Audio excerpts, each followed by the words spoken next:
Bonjour, alors je fais une vidéo pour le cours du lundi 30 avec un nouveau soft qui me permet de filmer l'écran.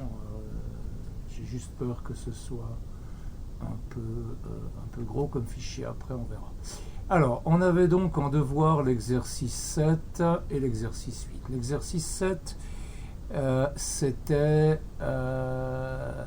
il fallait faire du bracketing, il fallait implémenter ce bracketing. Le bracketing, vous vous souvenez, on avait vu que la dichotomie avait un certain nombre de difficultés, en particulier quand on avait un intervalle où la fonction était positive des deux côtés, même si au milieu on avait une courbe x carré et puis que ça descendait et que ça touchait l'axe x, eh bien on ne trouvait pas la solution parce que la condition f de a fois f de b plus petit que 0 n'était pas remplie. Donc on avait vu que pour éviter ce genre de problème, une méthode qui est intéressante, c'est de d'abord découper l'intervalle AB en sous-intervalles, et puis ensuite, dans chacun de ces sous-intervalles, on teste pour voir s'il y a une solution possible. Et s'il y a une solution possible, on conserve cet intervalle dans la liste des intervalles contenant possiblement une solution. Et puis dans l'exercice suivant, on va calculer les solutions dans chacun de ces sous-intervalles sélectionnés à l'aide de la dichotomie. Okay. La routine du bracketing, elle n'est pas très compliquée. Donc là, j'ai rentré A, B et N qui sont le début de l'intervalle, la fin de l'intervalle et le nombre de sous-intervalles qu'on veut. Et puis, j'ai pris comme fonction toujours la même fonction 3x carré plus 2x moins 7.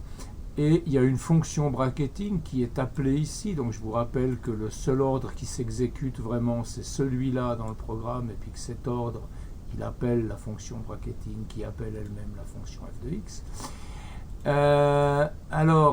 Bracketing, qu'est-ce qu'il fait? D'abord, il calcule la longueur de chaque intervalle, b-a sur n. Ensuite, il a un compteur du nombre d'intervalles intéressants, du nombre d'intervalles sélectionnés qui est initialisé à 0.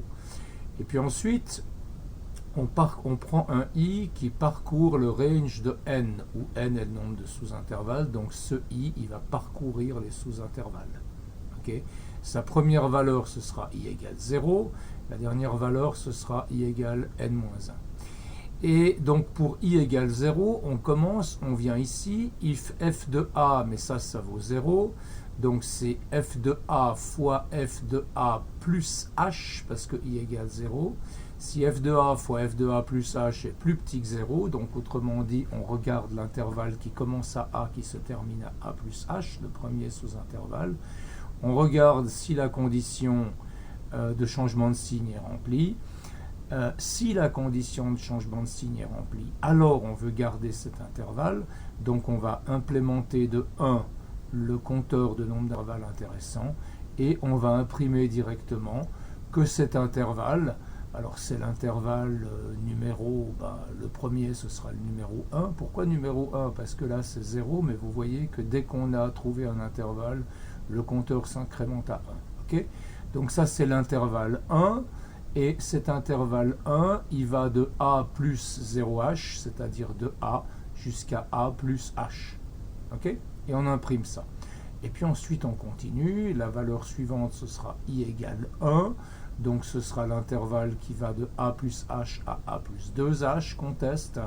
Et si cet intervalle contient aussi une solution, alors on va imprimer quelque chose. Autrement, on passe au suivant. Et ça jusqu'à la fin de tous les sous-intervalles. Si je fais tourner cette chose, qu'est-ce que ça me donne? Je vais prendre par exemple moins 4 comme borne gauche, 4 comme borne de droite, et puis je vais prendre 145. Mince, je voulais prendre 145, donc il faut que je recommence. Qu'est-ce que j'ai dit? Moins 4 et 145, voilà. Et qu'est-ce que je trouve? Eh bien, je trouve deux sous-intervalles. Le premier qui va de moins 1,90 à moins 1,848, et le deuxième qui va de 1,18 à 1,24, et ça compte, ce sont bien deux intervalles qui vont contenir les solutions qui nous intéressent. Alors maintenant, si vous voulez voir ça un peu mieux, je peux peut-être éliminer un peu d'espace ici, parce qu'il y a des espaces qui servent à rien, et comme ça, la ligne, elle sera un peu plus courte, et vous pourrez voir la chose. Voilà. Ok ? Voilà le code, donc je vous mets le corrigé qui s'appelle 7, dichotomie exercice 7, je vous le mettrai sur Moodle. Ok, après on avait l'exercice 8. Alors l'exercice 8, c'était le fait de combiner la dichotomie avec le bracketing. Hein. Donc on va reprendre la fonction bracketing à laquelle on va donner un autre nom, je vais l'appeler résolution dichotomie, cette fonction bracketing. Et la fonction bracketing, elle va devoir calculer les zéros, et pour ça, elle va devoir appeler la fonction dichotomie. Alors voilà le code pour l'exercice 8. Qu'est-ce qu'on fait? Bon, on importe tout ce qu'il faut, on ferme la fenêtre graphique si elle est ouverte, on importe A, B et N, début, fin de l'intervalle et nombre de sous-intervalles. Ensuite, là, on va définir une liste vide qui s'appelle zeros, zeros au pluriel, faites attention parce qu'il y a aussi zéro dans le code, une liste zeros qui va contenir les zéros qu'on a trouvés. Okay, on a la définition de la fonction qui est toujours la même. On a maintenant la dichotomie qu'on a rentrée. La dichotomie, elle va prendre la droite et la gauche. En fonction de la précision, elle va voir, tant que la longueur des intervalles est supérieure à la précision, elle va pratiquer la dichotomie. Je ne vais pas rediscuter ça, on l'a discuté tout à l'heure.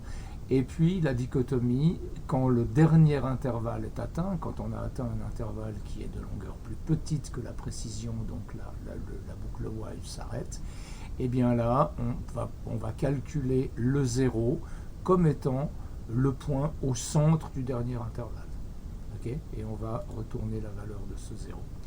Et puis, résolution dichotomie, c'est la fonction que j'avais appelée bracketing avant, en fait. Cette fonction-là, bon, elle a un petit peu changé. Qu'est-ce qu'elle fait? Qu'est-ce qui a changé? Il y a toujours le calcul de la longueur de l'intervalle h, il y a toujours la boucle qui parcourt les différents intervalles de i égale 0 jusqu'à i égale n-1. Et puis, ici, il y a un appel à la fonction dichotomie qui va permettre de calculer la solution. Okay, le 0 va permettre de calculer la solution. Et cette solution, nous ici, on l'appelle Z. Je n'ai pas envie de l'appeler 0 pour ne pas créer des confusions. On appelle cette solution Z. Donc la valeur du 0, elle est maintenant mise dans la variable Z. Et on fait un append pour concaténer cette valeur Z dans la liste qui contient les zéros. Et on retourne cette liste. Alors maintenant au niveau de l'exécution, eh bien, on va appeler l'exécution de ce programme pour une précision donnée qui est fixe ici à 10-3. On va faire un print qui dit ok, j'ai trouvé un certain nombre de zéros et le nombre de zéros c'est simplement la longueur de la liste 0, c'est-à-dire le nombre de résultats, le nombre de zéros qui est dans la liste 0. Et on utilise cette manière simple d'écrire les choses. For z in 0, donc ça parcourt toutes les valeurs qui sont 0. Print 0,2.str de z. Donc tant qu'on a des z dans 0, cette boucle tourne. Et puis chaque 0 sera imprimé et donnera lieu à une ligne différente. Et puis après, on a l'histoire du display de la fonction. Donc on définit un linspace qui va de A à B avec 100 sous-intervalles, 100 points. On plotte sur ce linspace la fonction elle-même. Et ensuite, on va plotter les deux zéros, de nouveau avec la même technique qu'ici, for z in zeros, puisque le 0 est maintenant une variable connue dans tout le programme. Hein, elle a été retournée ici.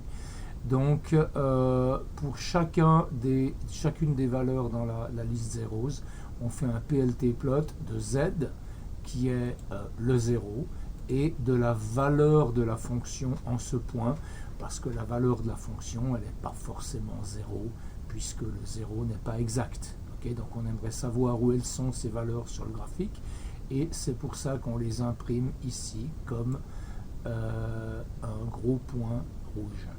Okay, PLT grid true, les labels, le titre, PLT show, ça affiche le graphique. Alors faisons tourner cette chose. Ça ouvre des fois une fenêtre, j'ai pas compris pourquoi, il faut surtout pas la fermer sinon ça plante. Donc si on va de moins 4 à 4 avec 159 intervalles, eh bien qu'est-ce qu'on trouve? On trouve de nouveau les deux intervalles qui contiennent le 0, ça c'est ce que faisait l'exercice 7. Et puis on a cet affichage là qui nous vient d'ici. Okay.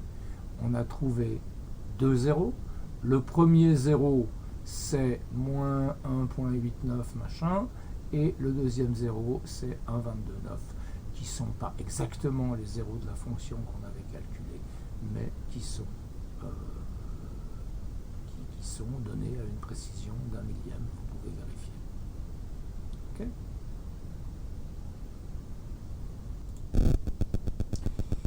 Maintenant pour l'exercice 9, eh bien l'exercice 9 il est directement inspiré de l'exercice 8, mais ce qu'il va falloir faire maintenant, c'est mettre un compteur pour le nombre d'itérations, et puis à chaque itération, calculer l'erreur. Okay.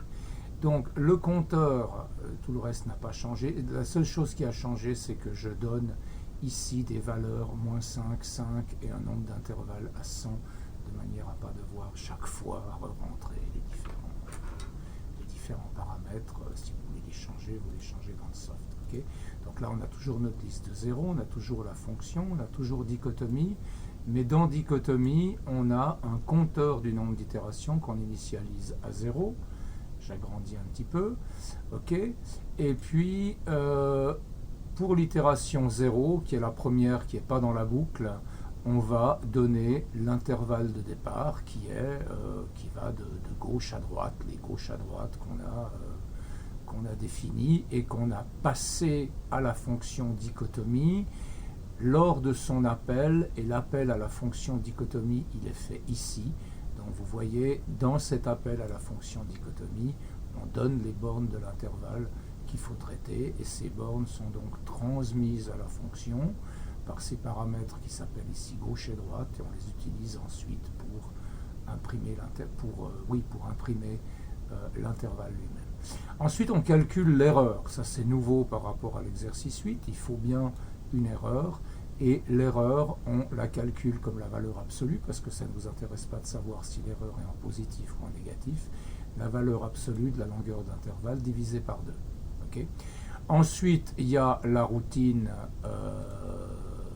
qui tourne sur la précision, la boucle while qui va continuer tant que la longueur de l'intervalle est plus grande que la précision demandée. Et puis, on va implémenter ici le compteur d'itération de manière à savoir combien on a eu d'itérations au total. Okay. On calcule le milieu, on teste si f de gauche fois f de milieu, etc. Enfin, ça, c'est la routine dichotomie qui est comme d'habitude. Et puis, on imprime ici, dans la boucle qui fait les itérations, une commande, un texte qui dit itération. Ça, c'est la IM interaction, donc on affiche le numéro de l'itération, on affiche le numéro de l'itération, et on affiche gauche, milieu, droite pour savoir dans quel intervalle on se trouve. Et l'erreur qu'on a calculée là, à chaque stade, à chaque passage dans la boucle, eh bien cette erreur, on la stocke dans cette liste erreur qui est là. Ok ? Et cette variable, elle avait été initialisée ici, donc on n'a pas besoin de l'initialiser autrement avec une liste vide ou quoi que ce soit. Voilà. Et on ressort le 0, et à chaque passage dans la boucle toujours, non pardon, c'est pas à chaque passage dans la boucle, c'est de manière générale, une fois que la boucle est finie, pardon, on a la solution et l'erreur qui s'affiche. Et puis ensuite, on fait un plot de l'erreur en fonction du nombre d'itérations. Donc ça, on fait simplement PLT plot erreur parce que l'axe X, c'est simplement 1, 2, 3, 4, 5. Okay. Et on met un grid, on met des labels, nombre d'itérations, erreur, etc. et un titre. Et puis la fonction résolution dichotomie, qui est celle qui va créer les sous-intervalles, elle est ici. Okay. On teste les sous-intervalles, on regarde dans quel intervalle on trouve un 0 et on calcule maintenant le 0 en appelant la fonction dichotomie, enfin ça on le faisait déjà à l'exercice 8, et l'exécution est lancée par ce résolution dichotomie ABN. Alors si je fais tourner ce soft, donc il n'y a pas de données à rentrer, j'allonge l'écran pour qu'on puisse voir les lignes correctement. Okay. Vous avez le premier intervalle contenant un 0 qui est de moins 1,9 à moins 1,79, etc. Et puis sur cet intervalle, on voit les différentes itérations de la dichotomie. Okay. On voit d'abord l'intervalle de moins 1,9 à moins 1,79, c'est celui-là. Ensuite, l'itération 1, eh bien, on coupe l'intervalle, on calcule la valeur de la fonction, on calcule l'erreur, etc. On le fait ça jusqu'à la 7e itération, et à la 7e itération, manifestement, on a atteint la précision demandée. Donc, on calcule la solution, okay, et on calcule l'erreur. Okay. Et puis après, on a un deuxième bloc ici qui vous donne le deuxième intervalle de 1,20 à 1,30. Cet intervalle, on travaille dessus avec la dichotomie. On arrive à la précision voulue ici, et donc on calcule la solution, c'est 1,23, vous pouvez vérifier, c'est correct, et on calcule l'erreur. Et si maintenant je sors le graphique de l'erreur en fonction du nombre d'itérations, vous voyez que cette erreur diminue vite. Elle diminue plus vite que ce qu'on avait fait à l'exercice 5, et surtout, on part d'une erreur initiale qui est beaucoup plus faible. Okay. L'erreur initiale, étant donné qu'on s'est donné des sous-intervalles qui sont tout petits, l'erreur initiale, c'est la moitié de la longueur d'un de ces sous-intervalles. Donc on commence avec une erreur beaucoup plus faible. Si on revient à l'exercice 5, on peut regarder à l'exercice 5, il n'est pas ouvert, c'est bien le 5. C'est bien le 5, donc il faut que j'aille l'ouvrir. Le 5, il est là. Ok. Et puis, si je fais tourner le 5, qu'est-ce que j'obtiens? Vous voyez, j'obtiens ça. Alors, vous avez l'impression que ça décroît beaucoup plus vite, mais en fait, vous partez d'une erreur initiale qui est beaucoup plus grande. Et vous avez une décroissance, mais il vous faut une dizaine, une douzaine d'étapes pour arriver à la précision demandée. Alors qu'avec l'exercice 9, il faut beaucoup moins d'étapes que ça. Il faut typiquement 7-8 étapes. Après, il faut encore aller regarder dans le détail combien vaut l'erreur là en bas. Okay. Mais ne vous laissez pas influencer par la forme de la courbe. C'est une courbe qui commence d'une valeur d'erreur beaucoup plus faible. Voilà. Exercice 7, 8, 9, j'ai aussi fait le 10. Alors l'exercice 10, qu'est-ce que c'est? Eh bien, c'est le fait d'utiliser l'exercice 8, la résolution complète par dichotomie et bracketing, pour une fonction un peu pathologique.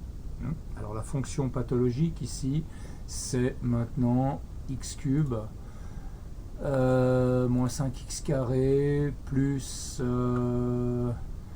8x moins 4. Alors cette fonction, regardons un petit peu à quoi elle ressemble. Okay, j'ai fait ici un plot avec Desmos. Voilà le plot. Et la fonction, alors 3x carré moins 2x moins 7, eh bien vous la voyez, elle a effectivement des 0 à 1,23 et à moins 1,897. Ça c'est bon, ça marche. Par contre, la fonction x cube moins 5x carré plus 8x moins 4, c'est celle qui est en rouge sur ce graphique. Vous voyez la tête qu'elle a. Okay. c'est une fonction, elle est cubique, donc elle doit avoir 3 zéros. Et là, on a 3 zéros réels. On a un 0 à 1. Et puis, on a un 0 double à 2. Okay. Et le problème, ça va être quand on aura des intervalles, par exemple, qui s'arrêtent à 2. Okay. Et là on aura un souci. Et comme chaque fois qu'on a une courbe qui a ce genre de comportement, qui est sur un fond ou qui remonte, on aura chaque fois le même problème. Donc cette solution-là, on risque bien de la trouver. Celle-là, ça va être plus difficile. On va voir. C'est amusant d'ailleurs que ce polynôme ait comme solution 1 et 2. Vous pouvez vérifier numériquement. Alors maintenant, revenons donc là. Lançons cette histoire et lançons ça avec un intervalle qui va, on va dire, on n'a pas besoin d'aller chercher très loin. Les solutions, c'est 1 et 2, donc on va aller de 0 à 3. Et puis, comme nombre de sous-intervalles, allez, on va en mettre 10. Okay. Et vous voyez que on ne trouve qu'un 0. On trouve un seul 0, parce que le deuxième 0 qui est à 2, il n'est pas pris. Alors essayons d'autres paramètres. Qu'est-ce qui se passe si je vais de 0 à 3 avec 100 intervalles? Eh ben, il n'est pas pris non plus. Ok, alors essayons autre chose. Si on va de 0 à 3 avec maintenant 126 intervalles. Alors là, on a trouvé 0, 0. Je ne comprends pas très bien pourquoi. Mais bon, vous voyez qu'il y a un problème avec le calcul des solutions. Ça ne marche pas. Okay. Ça ne marche pas, et en particulier, on n'arrive pas à trouver la solution correspondant à cette situation-là. Parce que si vous prenez un nombre d'intervalles entiers, et puis que un des intervalles s'arrête là, que l'autre intervalle s'arrête là, ça ne va pas marcher. Et puis si vous prenez un nombre d'intervalles bizarres, pas 100 ou 1000, eh bien vous allez avoir ces deux solutions au milieu d'un intervalle, mais comme la valeur de la fonction est positive des deux côtés, ça ne va pas détecter une solution là-dedans. Donc on a vraiment un problème, et en fait cette méthode de dichotomie, c'est tout simplement une méthode qui n'est pas très efficace, c'est tout. Okay. C'est ça la conclusion. Bien. Alors maintenant qu'on a fait ces trois exercices, j'aimerais venir au cours et en particulier à la méthode de Newton. Alors pour ça, on va afficher le cours. Je ne l'ai pas encore affiché. Alors un instant, je mets en pause. Voilà, j'espère que ça enregistre correctement. Donc là, j'ai le cours, méthode de Newton ou de Newton-Raphson. Donc, qu'est-ce que c'est que cette méthode? Eh bien, c'est une méthode qui consiste à linéariser la fonction près de la solution. On va voir dans un instant graphiquement ce que ça veut dire, parce que ça, c'est pas tout à fait évident à interpréter. Mais ça sort d'où? Eh bien, ça sort de la définition de la dérivée. Okay. La dérivée de la fonction en x0, ce sera f de x moins f de x0 sur x moins x0. C'est la définition d'une pente. Okay. Et maintenant, si vous multipliez par x moins x0 des deux côtés, que vous isolez f de x, vous allez obtenir ça.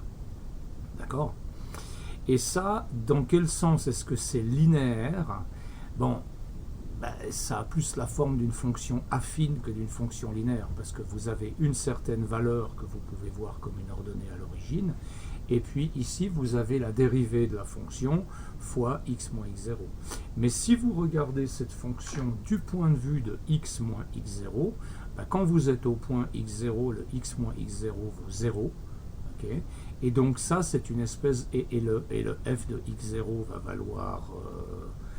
va avoir une certaine valeur initiale, et puis la dérivée, elle vous donne la pente de la fonction. Donc ça, c'est un développement qui est linéaire autour du point x0. Donc, on vous dit ici, en d'autres termes, il s'agit de choisir une approximation de départ x0. Autrement dit, si je prends le dessin que j'ai fait là-dessous, vous avez une certaine fonction, elle est en bleu. Okay, vous savez que vous avez un 0 par ici. Ça, c'est le 0 exact. Vous prenez une valeur x0, vous regardez la valeur de la fonction à cet endroit-là, et puis vous construisez la tangente à la fonction. C'est donc une droite qui a la même pente, dont la pente est donnée par la dérivée à la fonction à ce point-là. Vous prenez la tangente, vous suivez la tangente jusqu'à ce que cette tangente croise de nouveau l'axe des x, et ce croisement-là, on va l'appeler x1.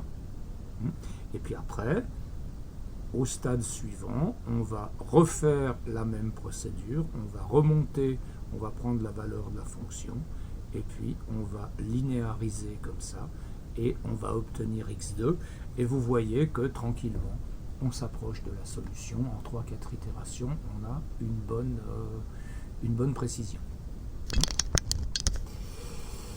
Alors, comment est-ce que tout ça apparaît dans la pratique? Eh bien, vous prenez cette équation-là, donc votre fonction, vous l'avez développée comme f de x0 plus f' de x0 fois x moins x0, et puis ce que vous voulez faire maintenant, c'est trouver une solution de cette fonction approximée, donc vous allez imposer que f de x égale 0.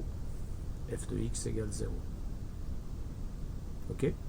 Et le x qui est ici, on va l'appeler xk plus 1, et puis le x précédent, on va l'appeler xk, parce que le x que vous calculez là, c'est la nouvelle solution, c'est ce x1 qui est là. Okay, et ça vous donne, si vous reprenez cette histoire-là, ça vous donne que xk plus 1 égale xk moins f de xk sur f' de xk. D'accord? Donc maintenant, on va pouvoir calculer ce x0, non, le x0 on ne calcule pas, on le donne, le x0, et puis le x1, ce sera x0 moins f de x0 sur f' de x0, ok, x2, ce sera x1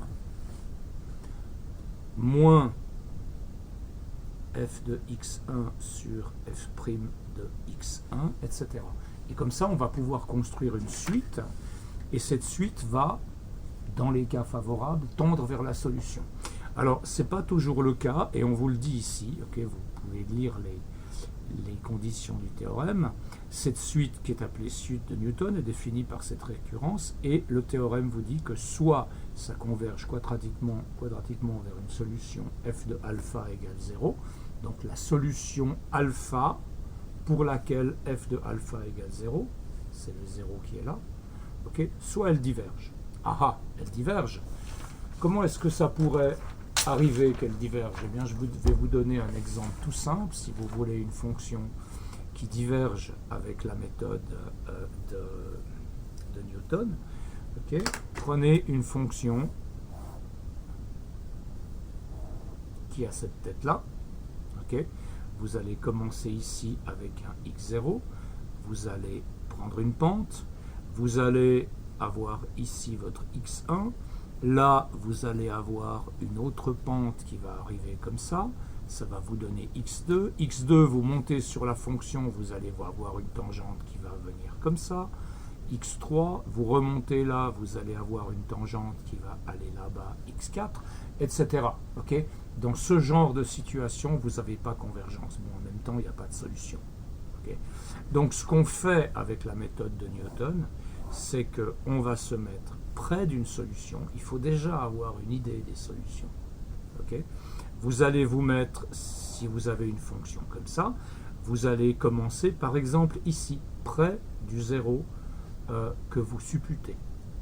Et puis ensuite, vous lancez la procédure, et alors là, vous allez converger vers ce 0 assez facilement. Mais vous voyez que la méthode de Newton, elle sera aussi meilleure si on fait du bracketing avant, parce que comme ça, on va sélectionner ces intervalles dans lesquels il y a peut-être un 0, et puis les intervalles dans lesquels on n'a manifestement rien, on va les jeter. Ça va aussi permettre de travailler beaucoup plus vite, d'économiser du temps de calcul. Alors, revenons au cours. Donc ça c'est fait. Maintenant, on va faire un exemple numérique. Okay. Donc, vous avez ici une fonction. C'est pas noté dans les notes de cours, mais la fonction c'est toujours la même, 3x carré plus 2x moins 7. Et puis, on va calculer la dérivée de cette fonction qui est 6x plus 2. Très bien. Et puis maintenant, on va faire nos différentes itérations. Alors, l'itération numéro 1, qu'est-ce qu'elle nous dit?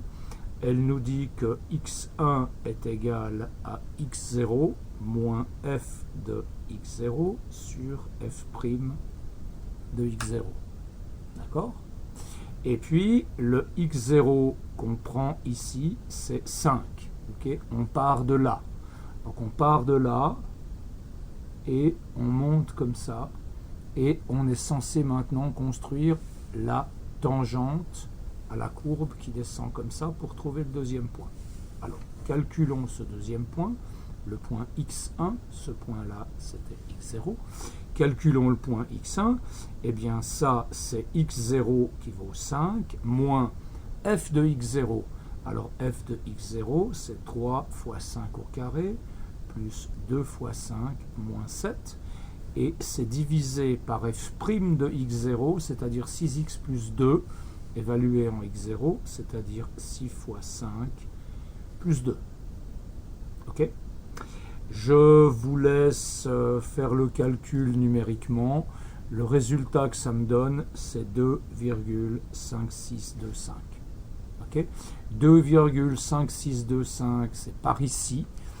Et effectivement, si je trace maintenant la tangente, ok, j'arrive bien à cet endroit-là, et ça, c'est mon point x1. Ok? Après, on recommence. La deuxième itération, ce sera x2 égale x1 plus f de x1, c'est-à-dire 3 fois 2,5625 au carré, plus 2 fois 2,5625 moins 7, divisé par 6 fois 2,5625 plus 2. Je vous laisse le plaisir de faire le calcul. Avec le x1 ici qui vaut 2,5625, j'ai oublié de le remplacer. Si vous faites ce calcul, ça vous donne 1,5366. 1,5366, il est là. Et est-ce que ça joue? Eh bien, si je monte ici sur la fonction, que je prends la tangente à la fonction en ce point, ça joue effectivement extrêmement bien. Et j'arrive ici à mon point x3. Vous voyez qu'on s'approche rapidement de la solution dans un cas favorable. Okay. Et puis, la dernière itération à faire, c'est avec x3. Donc, x3, ce sera x2, c'est-à-dire 1,5366, moins 3 fois 1,5366 au carré, plus 2 fois 1,5366 moins 7, divisé par 6 fois 1,5366 plus 2. Et si vous faites ce calcul, ça vous fait 1,2553 environ. C'est évidemment partout environ, hein, je n'ai pas mis toutes les décimales. Voilà.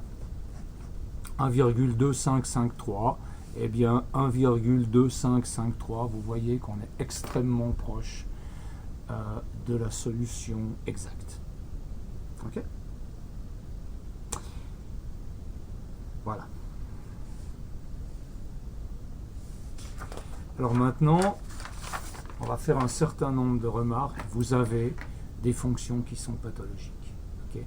Par exemple, si vous avez une fonction comme ça, vous commencez avec un x0 là, vous montez sur la fonction, vous prenez la tangente, vous arrivez là, vous redescendez sur la fonction, vous prenez la tangente, vous vous éloignez du 0, vous remontez là, vous prenez la tangente, vous vous éloignez encore, vous allez là, vous vous éloignez.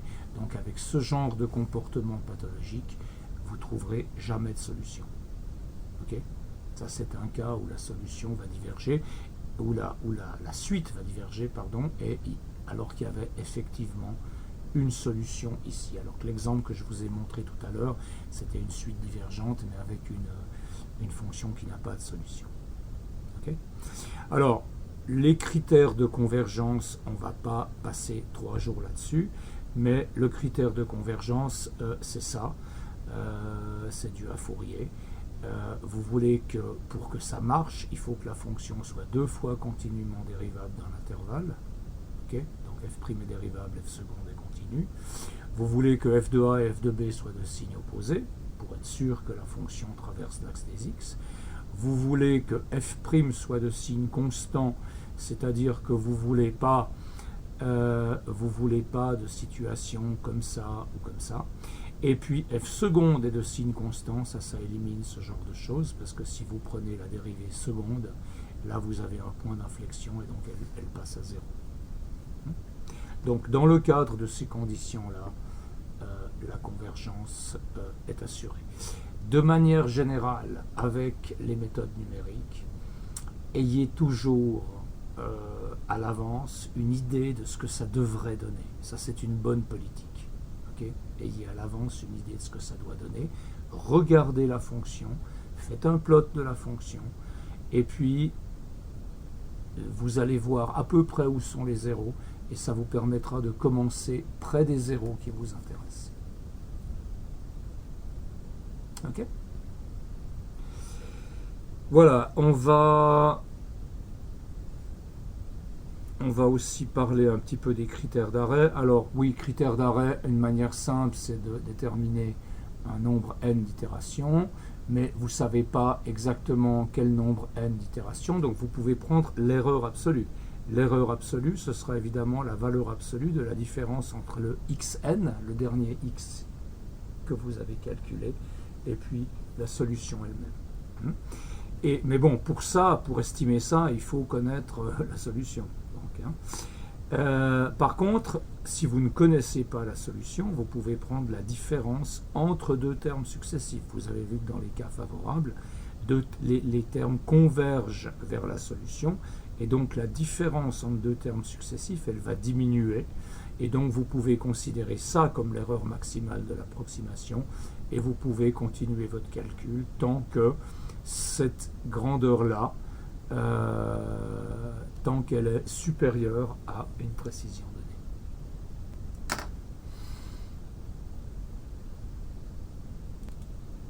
Et puis encore une petite précision, la méthode de la séquente, c'est comme ça qu'on appelle la méthode de Newton-Raphson quand on utilise une approximation pour calculer la dérivée. Donc si vous avez besoin de ça, eh bien regardez dans le chapitre précédent qu'on a fait et incluez les calculs de la dérivée numérique.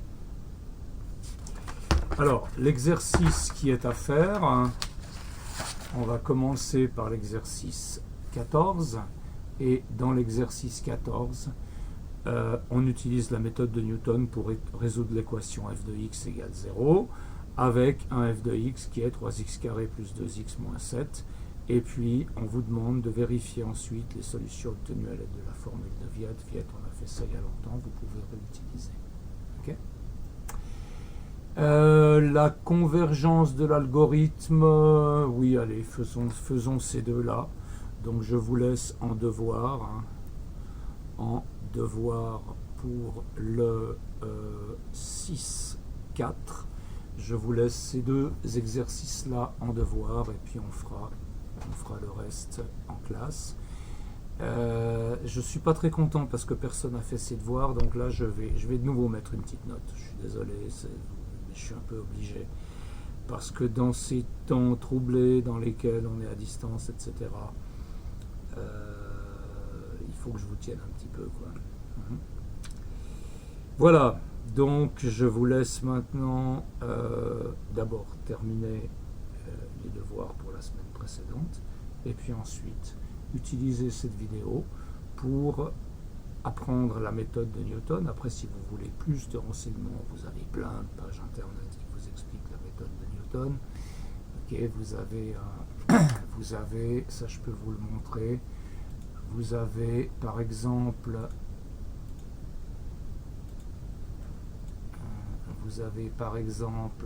j'aimerais bien que ce truc là se ferme, voilà. Vous avez par exemple dans l'article sur la méthode de Newton dans Wikipédia, vous avez une petite gif qui vous simule un peu ce qui se passe et vous avez des exemples. Alors je ne sais plus si c'est celle-là, non, ça c'est un dessin statique, mais voilà, vous avez cette gif-là qui vous illustre la méthode, okay, de la construction successive de votre suite de points. Okay.